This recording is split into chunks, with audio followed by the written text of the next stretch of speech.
हे कृष्ण, यही मेरा संदेश है और मैं आपसे इसे पूर्णतया दूर करने की प्रार्थना कर रहा हूँ।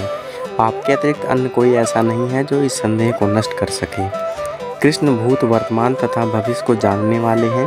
भागवत गीता के प्रारंभ में ही भगवान ने कहा है कि सारे जीव व्यष्टि रूप में भूतकाल में विद्यमान थे, इस समय विद्यमान है और भवबंधन से मुक्त होने पर भी भविष्य में भी व्यष्टि रूप में बने रहेंगे। इस प्रकार उन्होंने व्यष्टि जीव के भविष्य विषयक प्रश्न का स्पष्टीकरण कर दिया है। अब अर्जुन असफल योगियों के भविष्य के विषय में जानना चाहता है और कोई ना तो कृष्ण के समान है, ना ही कोई उनसे बड़ा है। तथाकथित बड़े बड़े ऋषि तथा दार्शनिक जो प्राकृतिक की कृपा पर निर्भर हैं, निश्चय ही उनकी समानता नहीं कर सकते। अतः समस्त संदेशों का पूरा उत्तर पाने के लिए कृष्ण का निर्णय अंतिम तथा पूर्ण है, क्योंकि वे भूत, वर्तमान तथा भविष्य के ज्ञाता हैं, किंतु उन्हें कोई भी नहीं जानता। कृष्ण तथा कृष्ण भावना भावित व्यक्ति ही जान सकते हैं कि कौन क्या है।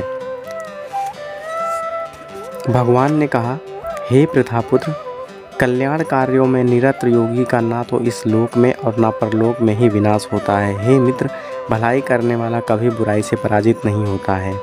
श्रीमद् भागवत गीता में श्री नारद मुनि वासुदेव को इस प्रकार से उपदेश देते हैं, यदि कोई समस्त भौतिक आशाओं को त्याग कर भगवान की शरण में जाता है तो इसमें ना तो कोई क्षति होती है, ना ही मन का पतन होता है।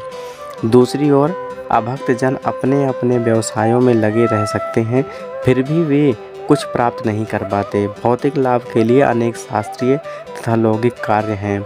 जीवन में आध्यात्मिक उन्नति अर्थात कृष्ण भावनामृत के लिए योगी को समस्त भौतिक कार्यकलापों का परित्याग करना होता है।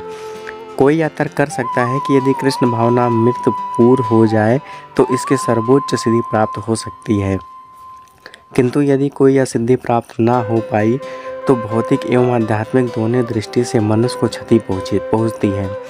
शास्त्रों का आदेश है कि यदि कोई स्वधर्म का आचरण नहीं करता तो उसे पाप फल भोगना पड़ता है।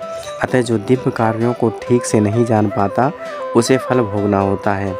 भागवत पुराण आश्वस्त करता है कि असफल योगी को चिंता करने की आवश्यकता नहीं है। भले ही उसे ठीक से स्वधर्माचरण न करने का फल भोगना पड़ा तो भी वह घाटे में नहीं रहता, क्योंकि शुभ कृष्ण भावनामृत कभी भी विस्मृत नहीं होता। जो इस प्रकार से लगा रहता है वह अगले जन्म में निम्न योजित में भी जन्म लेकर भले ही भांति भक्ति करता है। दूसरी ओर जो केवल नियत कार्यों को दृढ़पूर्वक करता है किंतु उसमें कृष्ण भावनामृत का अभाव है तो आवश्यक नहीं कि उसे शुभ प्राप्त हो। श्लोक का तात्पर्य इस प्रकार बताया गया है, मानवता के दो विभाग हो सकते हैं, नियमित तथा अनियमित।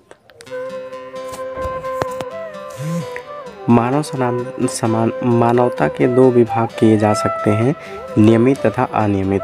जो लोग अगले जन्म तथा मुक्ति के ज्ञान के बिना पार्श्विक इंद्रिय तृप्ति में लगे रहते हैं वह अनियमित विभाग से आते हैं। जो लोग शास्त्रों में वर्णित कर्तव्यों के सिद्धांतों का पालन करते हैं वह नियमित विभाग में वर्गीकृत होते हैं। अनियमित विभाग के संस्कृत तथा असंस्कृत, शिक्षित तथा अशिक्षित, बलि तथा निर्बल लोग पार्श्विक वृत्तियों से पूर्ण होते हैं। उनके कार्य कभी भी कल्याणकारी नहीं होते, क्योंकि वे पशुओं की भांति आहार, निद्रा, भय तथा मैथुन का भोग करते हुए इस संसार में निरंतर रहते हैं, जो सदा ही दुखमय। किंतु जो लोग शास्त्रीय आदेशों के अनुसार संयमित होते हैं और इस प्रकार क्रमशः कृष्ण भावनामृत को प्राप्त होते हैं, वे निश्चित रूप से जीवन में उन्नति करते हैं। कल्याण मार्ग के अनुयायियों को तीन विभागों में विभाजित किया जा सकता है।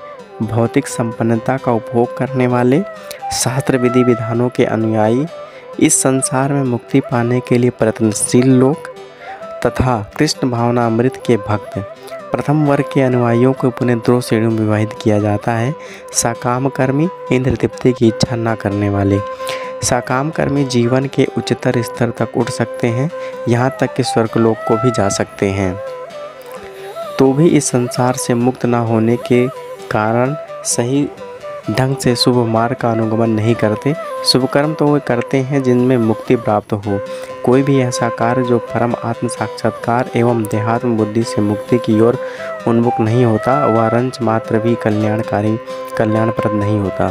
कृष्ण भावनामृत संबंधी कार्य की एकमात्र शुभ कार्य है। जो भी कृष्ण भावनामृत के मार्ग पर प्रगति करने के उद्देश्य से स्वेच्छा से समस्त शारीरिक असुविधाओं को स्वीकार करता है, वही घोर तपस्या के द्वारा पूर्ण योगी कहलाता है।